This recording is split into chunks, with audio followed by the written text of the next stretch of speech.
हूँ खुशियाँ कि तुमसे समेटी न जाए, दिल से दुआ है मेरी खुदा से, गम तेरे मुकद्दर में तो क्या तस्वुर में भी ना आए।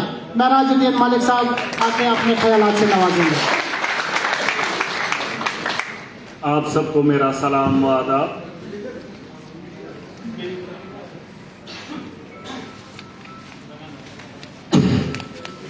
मैं अभी सेक्रेटरीट से आया हूँ। उमर साहब से मुलाकात हुई है।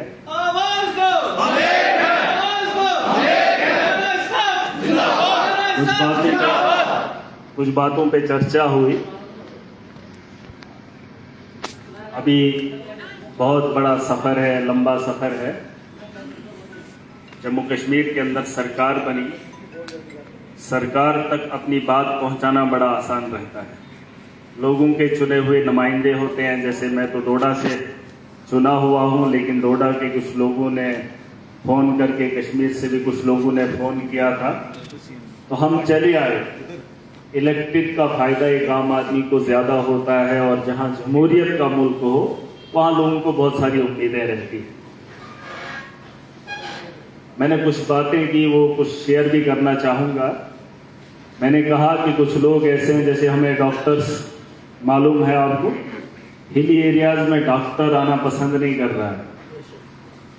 हमने कहा कोई ऐसा सर्कुलर निकालो, कोई ऐसी पॉलिसी बनाओ। हमारे पास एनआरएचएम के लोग थे, एनएचएम के लोग थे, 12,000 की तनख्वाह थी, अच्छा खासा हिली एरियाज भी चलाते थे और मैदानी इलाके भी काम चल जाता था। डॉक्टर का काम वो भी कर रहे हैं और डॉक्टर का काम वो भी कर रहे हैं। जैसे आपके यहाँ सेल्समैन है और डीलर की बात है, वो परमानेंट आपसे कई ज्यादा तनख्वाह ले रहा है, वो भी वही काम कर रहा है, और जो कमीशन पे काम करता है वो भी वही काम करता है। लेकिन होता क्या है, यहाँ पर आप में से कुछ डीलर ऐसे हैं जो 8,000 कमीशन लेते हैं, कुछ हैं जो लाखों की कमीशन लेते हैं। अब इसका हिसाब किताब अच्छा नहीं बैठा। दुनिया के अंदर जो लोग आए,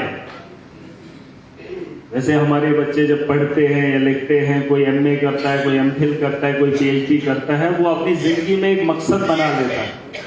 मकसद बनाने के बाद कश्मीर के एक बच्चे की तरह फिर जूस बेचना पड़ता है।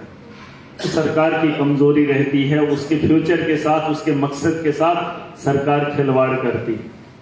उसकी तालीम का अजाला उसको जूस पीसने वाली या जूस बेचने वाली मशीन से होता है, और उसके बच्चे से उसकी आंखों से आंसू गिरे हुए वो हमारे दिल को छू जाते हैं। वही बात आपकी, आपने भी एक वक्त दिया है, आपकी जिंदगी खत्म होगी, आपने राशन ढोया या उठाया या दिया लोगों को। सरकार के पास पॉलिसी होनी चाहिए। बहुत सारे ऐसे लोग होंगे जिन्होंने 40 साल इसमें काम किया। कितने साल काम किया? 40 साल, 30 साल, है ना। लेकिन सरकार के पास अभी तक पॉलिसी नहीं है। तो मैं चाहता हूं कि इस पर बात होनी चाहिए। जो लोग जिस फील्ड के अंदर अपना वक्त दे रहे हैं, उनकी जिंदगी वहीं पे खत्म हो जाती है और उसी के साथ खत्म हो जाती है, और उनके लिए पॉलिसी का बनाना बड़ा जरूरी है। हमने वही कहा कि डॉक्टर्स के तर्ज पे आपकी भी पॉलिसी को फ्रेम किया जाना चाहिए। जो जिसका काम है वो उसे जिम्मेदारी के साथ सौंपा जाना चाहिए। और उसके अलावा आपने शायद नहीं बताया, लेकिन 2 साल पहले ये मामला पेश आया था। राशन के अंदर ठेकेदारी के माहौल को मैंने देखा।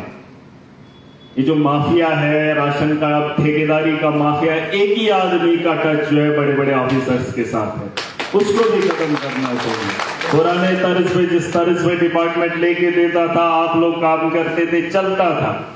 लेकिन आज इन्होंने राशन का माफिया अब ये किन लोगों ने किया है, किस दौर के अंदर, किसके कहने पर किया है, उस चीज को भी खत्म करेंगे। क्योंकि मेरे डिस्ट्रिक्ट के अंदर एक शख्स है, आपको एक शख्स है, शायद आपके जम्मू कश्मीर पूरे हर डिस्ट्रिक्ट के अंदर वही होगा, टेंडरिंग सिस्टम था। बिल्कुल बिल्कुल। उस टेंडरिंग सिस्टम के खिलाफ भी हमने आवाज उठानी है। यह आवाम का पैसा है, और एक आदमी 70% पूरे जम्मू कश्मीर को लूटने में कोई भी कमी नहीं रख रहा है। उसके खिलाफ भी आवाज को बुलंद करना है, और हम जैसे लोगों की तरफ से वहां पर जब बात जाएगी, हम उस सिस्टम को ठीक करेंगे। हमें माफिया नहीं चाहिए, हमें लोगों के अजाले की बेहतरी की उम्मीद, लोगों ने हमें उम्मीदें दिखाई है, उनकी उम्मीदों पे खड़ा उतरना है। ये सिर्फ आपका मामला नहीं है, ये सिर्फ आपका मामला नहीं है। आपके अलावा पता नहीं कितने लोग ऐसे हैं, कितने लोग ऐसे हैं जो अपनी जिंदगी दे रहे हैं और उन्हें पता नहीं है कि हमारा मकसद क्या है, और सरकार को भी पता ही नहीं है कि इनसे हम काम ले रहे हैं, इनका मुस्तकबिल कैसा होना है। और मैं सरकार से, उमर साहब से और मंत्री से उम्मीद करता हूं, हम भी उसका एक हिस्सा है। हम बेहतर पॉलिसी बनाएंगे जम्मू कश्मीर के लोगों के लिए, जम्मू कश्मीर के उन लोगों के लिए जिन्होंने जम्मू कश्मीर की बेहतरी के लिए अलग अलग डिपार्टमेंट्स के अंदर अपना वक्त दिया है। इसकी ख्वाहिश तो हम लेकर आए हैं, उम्मीदें लेकर आए हैं, सरकार बनी है और मुझे पूरी उम्मीद है इन पॉलिसीज पे काम किया जाएगा और करना भी चाहिए, करना भी चाहिए। और आपकी ये जो मेहनत है, आपकी ये जो यकजहती है, ये बराबर कायम रहे। आप इसी तर्ज पे इकट्ठा होकर अपनी बात को रखें। अभी आप में से कुछ आपके लोग हैं, ये आएंगे सेक्रेटरीट में, वहां पे सारा काफिला है, वहां पे सारी जम्मू कश्मीर की सरकार के वो लोग हैं जिनको आवाम ने मैंडेट दिया है। और मुझे नहीं लगता है कि उन लोगों को थोड़ी मुश्किल होनी चाहिए इन चीजों को समझने के लिए, क्योंकि जम्मू कश्मीर का एक बहुत बड़ा हिस्सा, बहुत बड़ा तबका जिन्होंने अपना वक्त इस जम्मू कश्मीर की आवाम को दिया है। और आपकी बेहतर पॉलिसी के लिए जितना हमसे हो सकेगा, जितना हमसे हो सकेगा, हम पूरी ताकत लगाएंगे, पूरी कोशिश करेंगे। और उसके अलावा मैं आप सबसे उम्मीद करूंगा, वो जो आपने तो अपने बात की, अपनी बात की, क्या आपका ऑनरेरियम हो या आपकी सैलरी हो या आपकी कमीशन हो, अगर कुछ लोगों की 4000 है तो उसे भी बराबरी पे लाने के लिए सरकार पॉलिसी बनाए, या तो उसको बढ़ा चढ़ाकर कुछ अलग एरिया करे। अभी तो सरकार ने कहां 35 किलो से लेकर कहां 5 किलो पे अटका दिया है ना। अब सरकार से उम्मीदें हैं, लोग अब खाना चाहते हैं, परिवार बड़े हो गए हैं, राशन कार्ड तो बने ही नहीं है। अभी आपने उन चीजों की भी बात करनी है। अब तो सेंसस 2011 में हुई थी, सोशो इकोनॉमिक हुई थी, नेशनल पॉपुलेशन की हुई थी, सोशो इकोनॉमिक जो जमीनी सतह पर हुई थी उसे तो सरकार ने कभी एक्सेप्ट ही नहीं किया। वो दौर अलग था, वो लोग अलग थे। हमने बहुत सीखा, बहुत चिल्लाया। एक नेशनल पॉपुलेशन की सर्वे के हिसाब से आप लोग राशन दे रहे हो, मालूम है आपको? नेशनल पॉपुलेशन की एक सर्वे हुई थी जो बंद कमरों में हुई, जो घरों में बैठकर हुई, लेकिन उसके अलावा एक सर्वे और हुई थी जम्मू कश्मीर के अंदर जो सोशो इकोनॉमिक की हुई थी। वो घर घर जाकर हुई थी, हर फर्द को जानती थी, हर परिवार के आदमी को जानती थी, लेकिन सरकार ने उस आंकड़े को नहीं माना, क्योंकि उस आंकड़े में असली हकीकत थी, लोगों का असली जमावड़ा था, लोगों की असली पहचान थी। सरकार ने उस दौर में उसे मानने से इनकार किया। हमने बहुत आवाज उठाई थी सोशो इकोनॉमिक को लेकर, लेकिन नहीं माने। आज बदकिस्मती के साथ हम 2024 के खात्मे के ये दौर इख्तिताम को जा रहे हैं, लेकिन अभी तक वो उस दौर के अंदर जो अलग थे, सोशो इकोनॉमिक ने जिन्हें दिखाया था, वो जो नेशनल पॉपुलेशन की सर्वे हुई थी उसमें वो लोग नहीं थे। अगर उन लोगों के भी राशन कार्ड अब तक बने होते तो कुछ अलग होता।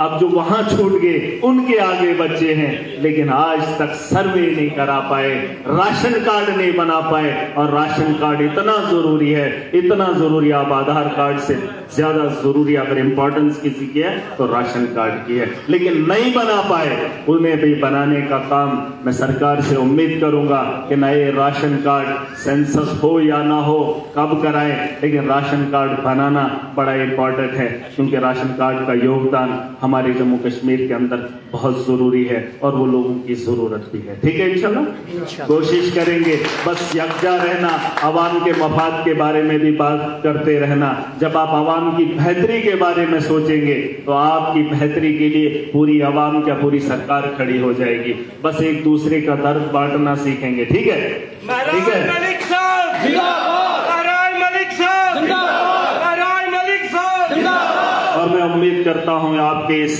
ये जो यहाँ पर आप इकट्ठे हुए हैं, आप एक रेजोल्यूशन बनाएंगे जिसमें वो जो टेंडरिंग का मामला है उस पर भी थोड़ा सा बात हो, बात छेड़े, आपका भी एक रेजोल्यूशन आए, हम भी इस पे बात जरूर करेंगे। और दूसरी बात, आपने लोगों के साथ साथ इस आवाज में भी चलना है कि नए राशन कार्ड भी बनाने बड़े जरूरी है। ठीक है, आपने बोला ये जो 65 साल वाले हैं, जब तक कोई भी संस्था है या कोई भी ऐसी है जो जब तक ये डीलर हैं जब तक ये काम कर सकते हैं तब तक बिल्कुल, काम करते रहे। बिल्कुल। इनको 65 साल वालों को बाहर निकाल रहे हैं, ये क्या करेंगे? जिसका इन्होंने मांगा है डिपेंडेंट हुआ अगर बेटा 45 साल के ऊपर है वो नहीं चलेगा, वो तो खत्म हो गया। देखिए इसके अंदर भी हाँ आप भी बात कीजिए, जो हमसे हो सकेगा हम भी बात करेंगे। फिलहाल तो आप इकट्ठे हुए हैं और आपको इसकी फिक्र करना ज्यादा जरूरी है। जैसे आपने लिखत में हमें दिया है, हम इसी पे वर्कआउट करके इसी पे आपने एक चिट्ठी बनाएंगे जो सीएम साहब को हम दे देंगे। और मुझे पूरी उम्मीद है सरकार आवाम के हित में है और जम्मू कश्मीर की बेहतरी के लिए है। थैंक यू, खुदा हाफिज़। और सर